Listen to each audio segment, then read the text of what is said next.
Welcome back to the Free Video Books channel. Today we're reading Torres Straits, of 20,000 Leagues Under the Sea by Jules Verne. Before we get started, why not like and subscribe? Now, sit tight and let's get into it.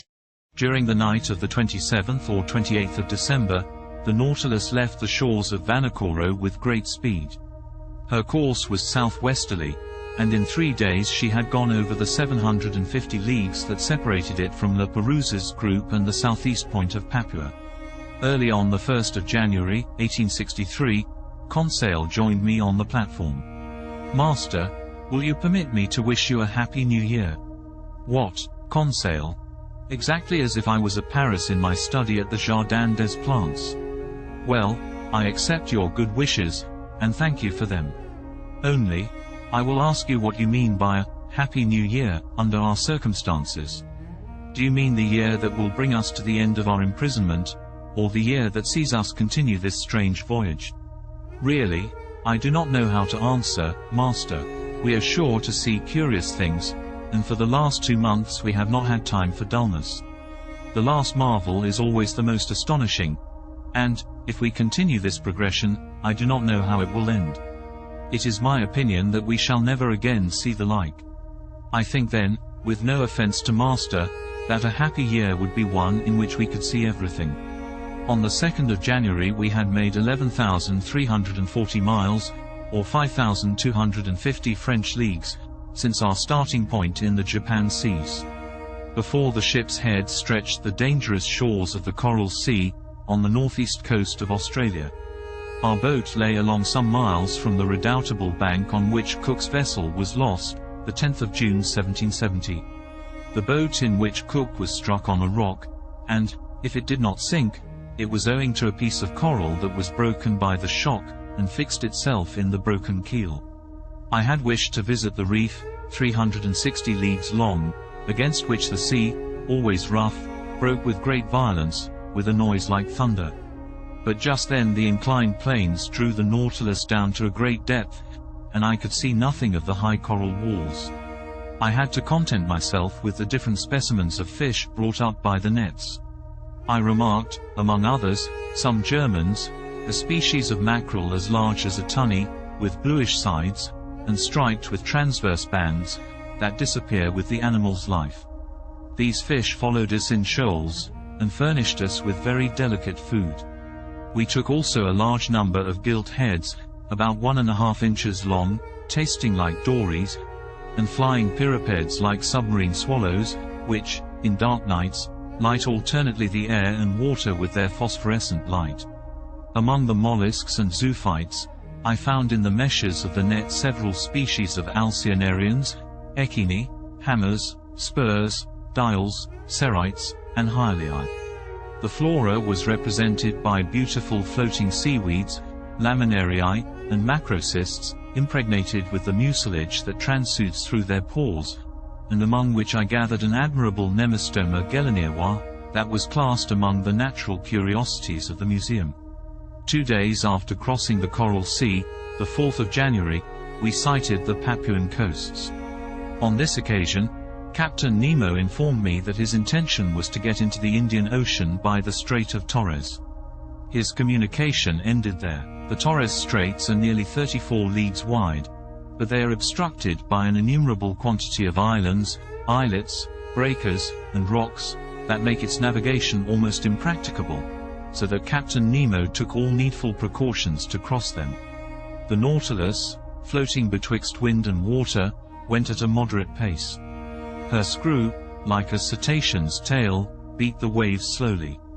Profiting by this, I and my 2 companions went up onto the deserted platform. Before us was the steersman's cage, and I expected that Captain Nemo was there directing the course of the Nautilus. I had before me the excellent charts of the Straits of Torres, and I consulted them attentively. Round the Nautilus the sea dashed furiously. The course of the waves, that went from southeast to northwest at the rate of 2½ miles, broke on the coral that showed itself here and there. "This is a bad sea," remarked Ned Land.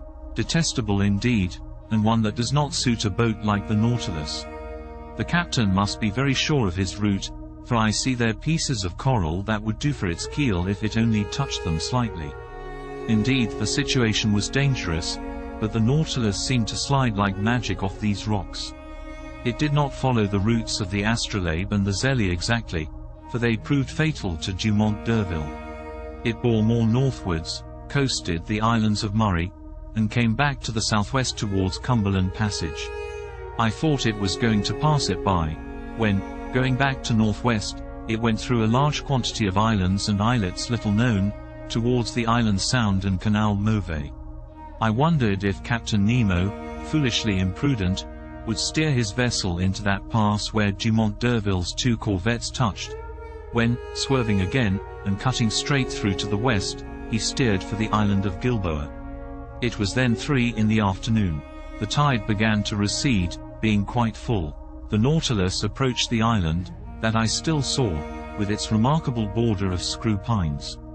He stood off it at about 2 miles distant. Suddenly a shock overthrew me. The Nautilus just touched a rock, and stayed immovable, laying lightly to port side. When I rose, I perceived Captain Nemo and his lieutenant on the platform. They were examining the situation of the vessel, and exchanging words in their incomprehensible dialect. She was situated thus: 2 miles, on the starboard side, appeared Gilboa, stretching from north to west like an immense arm. Towards the south and east some coral showed itself, left by the ebb.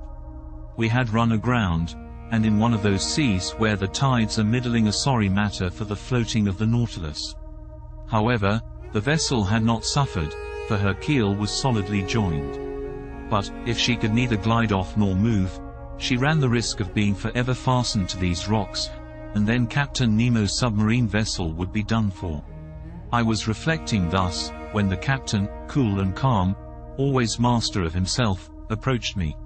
"An accident?" I asked. "No, an incident, but an incident that will oblige you perhaps to become an inhabitant of this land from which you flee." Captain Nemo looked at me curiously, and made a negative gesture, as much as to say that nothing would force him to set foot on terra firma again. Then he said, "Besides, M. Aronnax, the Nautilus is not lost. It will carry you yet into the midst of the marvels of the ocean. Our voyage is only begun, and I do not wish to be deprived so soon of the honor of your company." "However, Captain Nemo," I replied, without noticing the ironical turn of his phrase, "the Nautilus ran aground in open sea. Now the tides are not strong in the Pacific, and, if you cannot lighten the Nautilus, I do not see how it will be reinflated. The tides are not strong in the Pacific. You are right there, Professor, but in Torres Straits one finds still a difference of 1.5 yards between the level of high and low seas. Today is the 4th of January, and in 5 days the moon will be full. Now, I shall be very much astonished if that satellite does not raise these masses of water sufficiently, and render me a service that I should be indebted to her for." Having said this, Captain Nemo, followed by his lieutenant, redescended to the interior of the Nautilus. As to the vessel, it moved not, and was immovable, as if the coralline polypi had already walled it up with their indestructible cement. "Well, sir," said Ned Land, who came up to me after the departure of the captain. "Well, friend Ned, we will wait patiently for the tide on the 9th instant, for it appears that the moon will have the goodness to put it off again." Really, and this captain is not going to cast anchor at all since the tide will suffice," said Conseil, simply. The Canadian looked at Conseil, then shrugged his shoulders. "Sir, you may believe me when I tell you that this piece of iron will navigate neither on nor under the sea again. It is only fit to be sold for its weight. I think, therefore, that the time has come to part company with Captain Nemo. Friend Ned, I do not despair of this stout Nautilus, as you do, and in 4 days we shall know what to hold to on the Pacific tides. Besides, flight might be possible if we were in sight of the English or Provençal coast, but on the Papuan shores, it is another thing, and it will be time enough to come to that extremity if the Nautilus does not recover itself again, which I look upon as a grave event.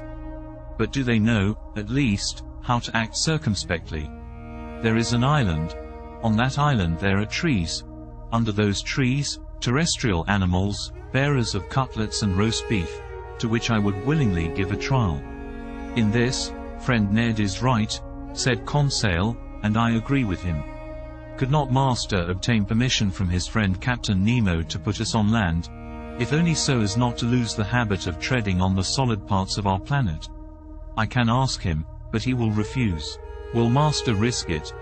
Ask Conseil, and we shall know how to rely upon the captain's amiability.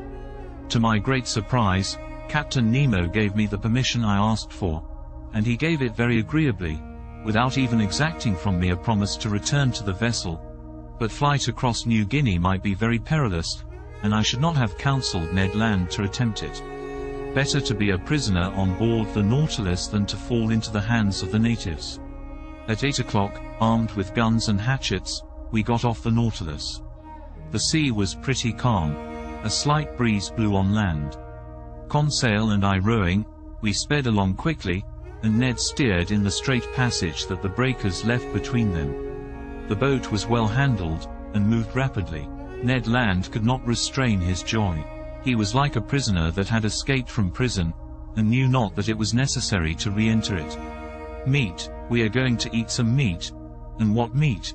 he replied. "Real game, no, bread, indeed. I do not say that fish is not good. We must not abuse it. But a piece of fresh venison, grilled on live coals, will agreeably vary our ordinary course." "Glutton," said Conseil, "he makes my mouth water." "It remains to be seen," I said, "if these forests are full of game, and if the game is not such as will hunt the hunter himself." "Well said, M. Aronnax," replied the Canadian, whose teeth seemed sharpened like the edge of a hatchet, "but I will eat tiger loin of tiger if there is no other quadruped on this island." "Friend Ned is uneasy about it," said Conseil. "Whatever it may be," continued Ned Land, "every animal with 4 paws without feathers, or with 2 paws without feathers, will be saluted by my first shot." "Very well, Master Land's imprudences are beginning." "Never fear, M. Aronnax," replied the Canadian, "I do not want 25 minutes to offer you a dish of my sort." At 8:30, the Nautilus boat ran softly aground on a heavy sand, after having happily passed the coral reef that surrounds the island of Gilboa. Did you enjoy today's chapter of 20,000 Leagues Under the Sea? Why not subscribe and ring the bell? Next time we'll be reading A Few Days on Land. Don't miss it.